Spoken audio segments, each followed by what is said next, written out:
ለተሰኞ ሐምሌ 27 2018 ዓ.ም ቀን ላይ እንገኛለን። ሰላም ጤና ይስጥልን ክቡራትና ክቡራን ቤተሰቦቻችን ከኢትዮስ ሚዲያ ዝግጅት ክፍል የሰዓቱን ሰበር ዜናዎች ይዘን ቀርበናል። በቅድሚያ አርዕስተ ዜና።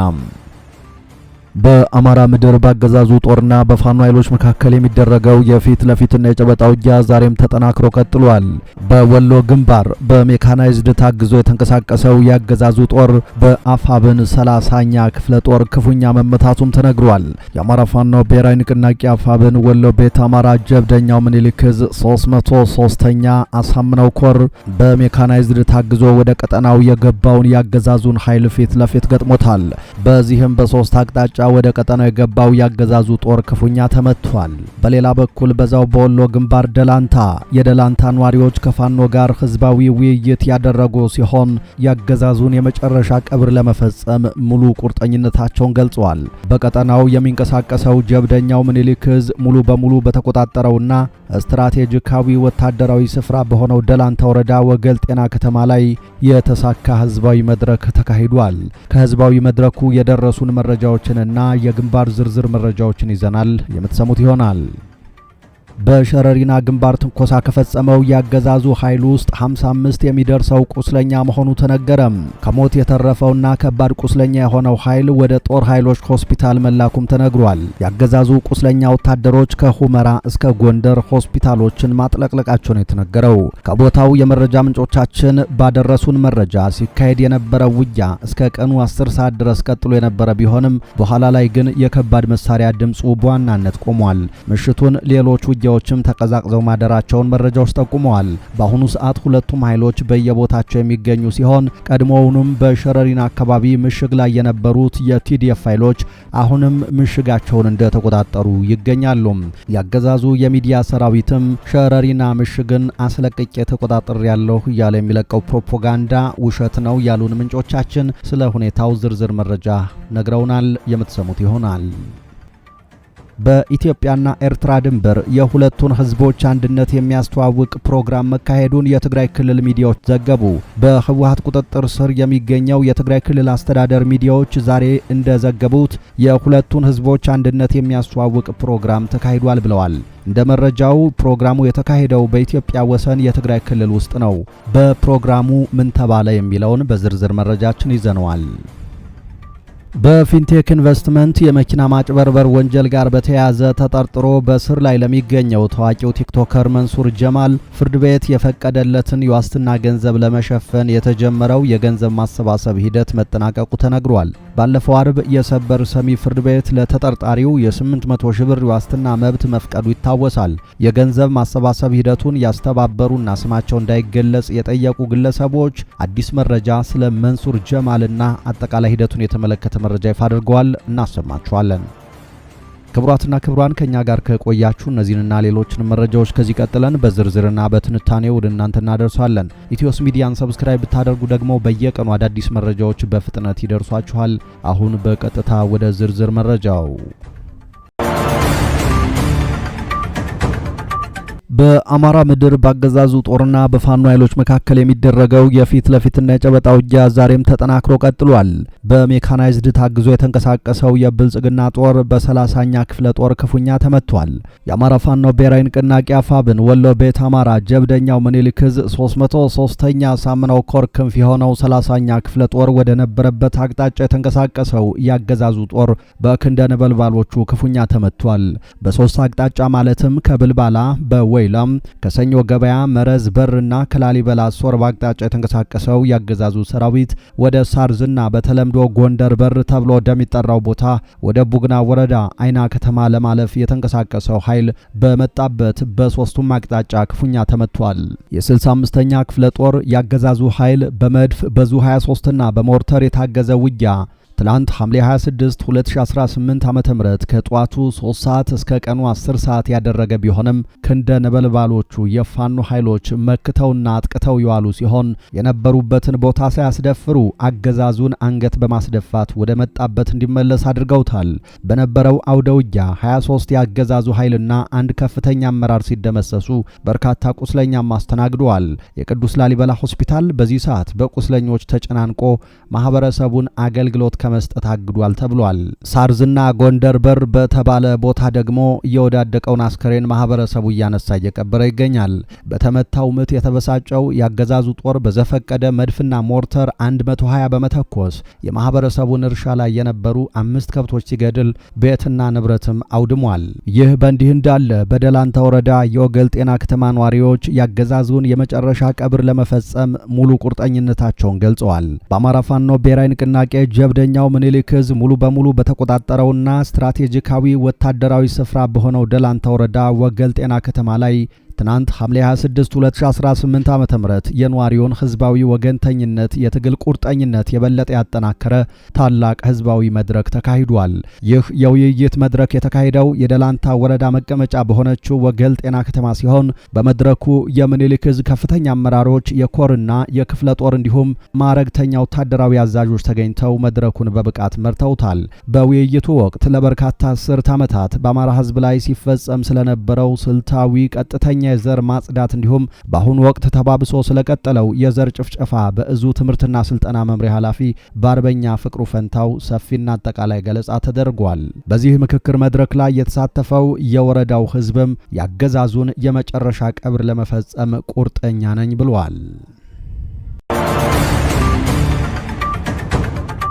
አብይ አህመድ በሰሜኑ የኢትዮጵያ ጦርነት ሲጨንቀው እንዳደረገው ሁሉ ዛሬም የኦሮማራ ዜማን ማዜም ጀምሯል። ይህንን ተከትሎ ፖለቲከኞችና ታዋቂ ሰዎች ምላሽ እየሰጡት ይገኛሉ።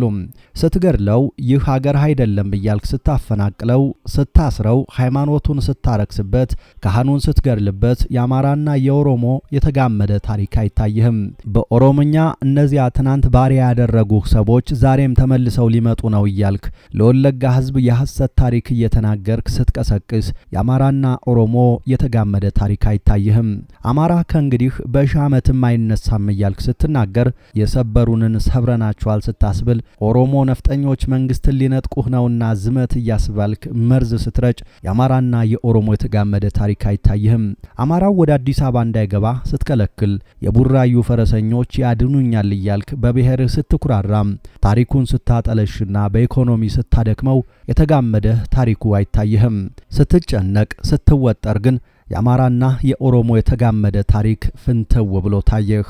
ከተጋሩ በላይ እኛ እንቀርባችኋለን እያልክ ከፋፋይ መርዝ ትረጫለህ። አይገባችሁም እንጂ ለአማራ ሁሉም ኢትዮጵያ እኩል ነው።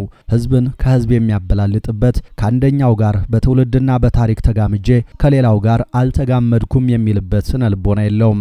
ጊዜ ለኩሉ እንደሚባለው ጊዜ ሁሉንም ነገር ገላልጦ ሴራችሁን ባዶ አደረገባችሁም። ሁሉንም ህዝብ ሁልጊዜ እያታለሉ መኖር አይቻልም እንዳለው ሊንከን ጥቂቶችን ለተወሰነ ጊዜ እያታለሉ መኖር ቢቻልም መላውን አማራ ሁልጊዜ እያታለሉ መኖር ጊዜው ያለፈበት ፋሽን ነው። ያ በንግግር የመሸወድ ጊዜ አብቅቷል፣ አክትሟል ሲል ምላሽ ከሰጠው ታዋቂው ጋዜጠኛ ፋሲል የኔዓለም ነው።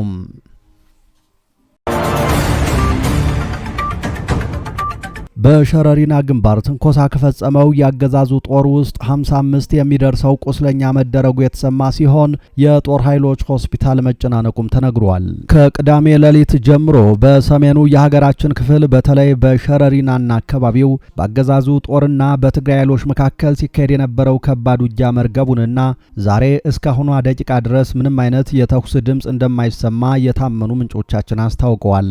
እንደ ምንጮቹ ገለጻ ሲካሄድ የነበረው ውጊያ እስከ ቅዳሜ 10 ሰዓት ድረስ ቀጥሎ የነበረ ቢሆንም በኋላ ላይ ግን የከባድ መሳሪያ ድምፁ በዋናነት ቆሟል። ምሽቱን ደግሞ ሌሎች ውጊያዎችም ተቀዛቅዘው ማደራቸውን መረጃዎች ጠቁመዋል። በአሁኑ ሰዓት ደግሞ ሁለቱም ኃይሎች በየቦታቸው የሚገኙ ሲሆን ቀድሞውንም በሸረሪና አካባቢ ምሽግ ላይ የነበሩት የቲዲኤፍ ኃይሎች አሁንም ምሽጋቸውን እንዳስጠበቁ እንደሚታዩ ከቦታው የደረሰን መረጃ አመላክቷል። በውጊያው ከፍተኛ ጉዳት የደረሰበት ያገዛዙ ሰራዊት ከሁመራ እስከ ጎንደር ሆስፒታሎችን ማጨናነቁ የተነገረ ሲሆን ከባድ ቁስለኛ የተደረጉ መስመራዊ አዋጊዎችና አመራሮች ደግሞ ወደ ጦር ኃይሎች ሆስፒታል በሄሊኮፕተር መላካቸው ታውቋል። ስለ ሁኔታው በትግራይ በኩል የመቀሌው አስተዳደር ውጊያ ተከፈተብኝ የሚል መግለጫ ያወጣ ሲሆን የፌዴራሉ አገዛዝ ደግሞ ዝምታን መርጧል። ሆኖም ግን እንደ ዶክተር አብርሃም በላይና ጌታቸው ረዳ ያሉ ያገዛዙ ባለስልጣናት እጃቸውን በህወሓት ላይ መቀሰራቸው ተመላክቷል። በዚህ ውጊያ ሳቢያ በቀጣይ በቀጣይ ቀናት በተለያዩ የትግራይ አዋሳኝ ድንበሮች ውጊያዎች ሊቀሰቀሱ ይችላሉ የሚሉ ስጋቶች አይለዋል። በተለይ በቆቦና በአፋር አቅጣጫዎች በትግራይ አዋሳኝ መስመሮች ላይ ከፍተኛ ስጋት እንዳለ የሚዲያችን ምንጮች ጠቁመዋል። ከቆቦ ወደ አፋር መስመርና ወደ ተለያዩ አቅጣጫዎችም ያገዛዙ ኃይል እየተጠጋ ሲሆን ከባባድ መሳሪያዎችም እንዲሁ እየተጋዙ መሆኑን ነው ከቦታው የደረሰን መረጃ ያረጋገጠው። የሸረሪናውን ውጊያ በተመለከተ አንድ የህወሓት አባል እንደገለጹት በአገዛዙ ጦርና በቲዲኤፍ መካከል ከባድ የጦር መሳሪያዎችና ድሮኖች የታከሉበት ውጊያ በሸረሪና ማለትም ከሱዳን ድንበር አቅራቢያ በምትገኘው ቦታ ላይ ተደርጓል። በአገዛዙ ጦርና በትግራይ ኃይሎች የቲዲኤፍ ጦር መካከል ከባድ የጦር መሳሪያዎችና ድሮኖች የታከሉበት ውጊያ ነው በሸረሪና የተደረገው። ውጊያው ቅዳሜ ማለዳ ላይ የተቀሰቀሰ ሲሆን እስከ እሁድ ንጋት 11 ሰዓት ድረስ ቀጥሎ ነበር። ይህንን ውጊያ ተከትሎ በአካባቢው የሚገኙ ሰዎች ወደ ሱዳን እንደገቡም መረጃዎች አመልክተዋል። በተለይ በድንበር ከተማዋ ሐምዳይት የሚገኝ አንድ የሱዳን የጸጥታ ምንጭ ከትግራይ ወደ ሱዳን ከገቡት ሰዎች መካከል ተዋጊዎች ይገኙበታል ሲል ገልጿል።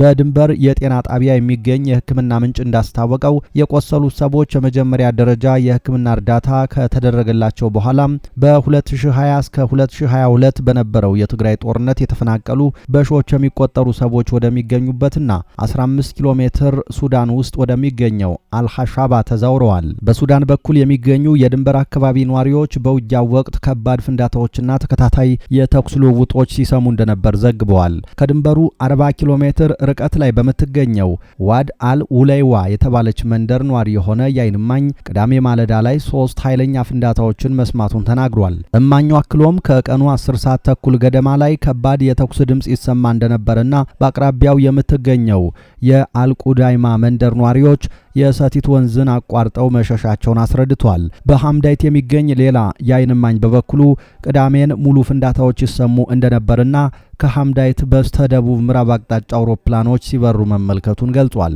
ይህ የሰሞኑ ጦርነት የተከሰተው በአገዛዙና ሱዳን መካከል ያለው ግንኙነት ሻክሮ በሚገኝበት ወቅት መሆኑ ሁኔታውን ይበልጥ አሳሳቢ ያደርገዋል። ባለፈው ወር አገዛዙ የሱዳን ጦር ከህወሓት ጋር ግንኙነት ያላቸውን ቅጥረኞች ይደግፋል ሲል የከሰሰ ሲሆን ሱዳን በበኩሏ የብልጽግናው አገዛዝ ከተባበሩት አረብ ኤሚሬቶች ጋር በመቀናጀት ከግዛቱ የድሮን ጥቃቶች እንዲፈጸሙ ፈቅዷል የሚል ክስ አቀርባለች። የተባበሩት አረብ ኤሚሬቶች የቀረበበትን ክስ ቢያስተባብልም የፈጣን ድጋፍ ሰጪ ኃይሎች አርኤስኤፍ ዋነኛ ደጋፊ ናት ተብላ ትከሰሳለች። በኢትዮጵያና ኤርትራ ድንበር የሁለቱን ህዝቦች አንድነት የሚያስተዋውቅ ፕሮግራም መካሄዱን የትግራይ ክልል ሚዲያዎች ዘገቡ። በህወሓት ቁጥጥር ስር የሚገኘው የትግራይ ክልል አስተዳደር ሚዲያዎች ባቀረቡት ዘገባ የሁለቱን ህዝቦች አንድነት የሚያስተዋውቅ ፕሮግራም ተካሂዷል ብለዋል። እንደ ዘገባዎቹ ፕሮግራሙ የተካሄደው በኢትዮጵያ ወሰን ትግራይ ክልል ውስጥ ነው። በፕሮግራሙ ከኤርትራ የጉሉ ምህዳ፣ ዛላምበሳና ሰንአፌ ወረዳዎች ኃላፊዎችና ተወካዮች መገኘታቸውን ማስረድተዋል።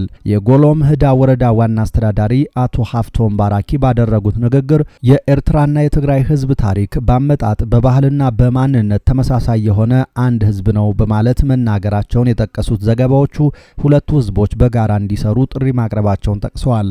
የሰናፌ ዞን አስተዳዳሪው ኢድሪስ አሊ በበኩላቸው ሁለቱ ህዝቦች በጋራ ከመስራትና ከመልማት ተቆጥበው መቆየታቸውን ጠቅሰው ያጡትን ይህንን እድል መመለስ እንዳለባቸው ማሳሰባቸውን አስረድተዋል።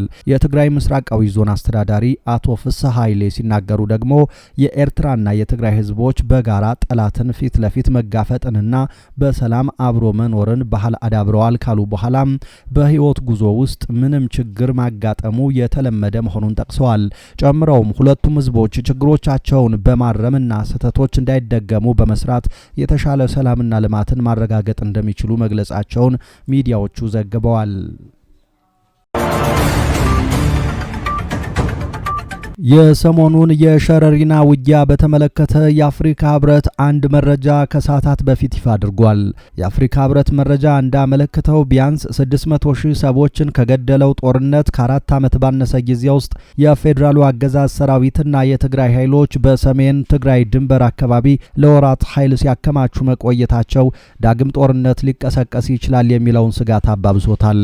በዚህም መሰረት በድንበር አካባቢ የተቀሰቀሰውን ውጊያ በመሸሽ በመቶዎች የሚቆጠሩ የሚቆጠሩ ከሰሜን ትግራይ ክልል የተፈናቀሉ ኢትዮጵያውያን ባለፉት 2 ቀናት ውስጥ ወደ ጎረቤት ሱዳን መግባታቸውን የሱዳን የጸጥታና የሕክምና ምንጮች ለኤኤፍፒ ተናግረዋል። ይህ የስደተኞች ፍልሰት የተከሰተው ሱዳን ራሷ ከሚያዝያ 2023 ጀምሮ በሱዳን ጦርና በፈጣን ድጋፍ ሰጪ ኃይሎች አርኤስኤፍ መካከል በሚካሄድ አውዳሚ ጦርነት ውስጥ ባለችበት ወቅት ነው።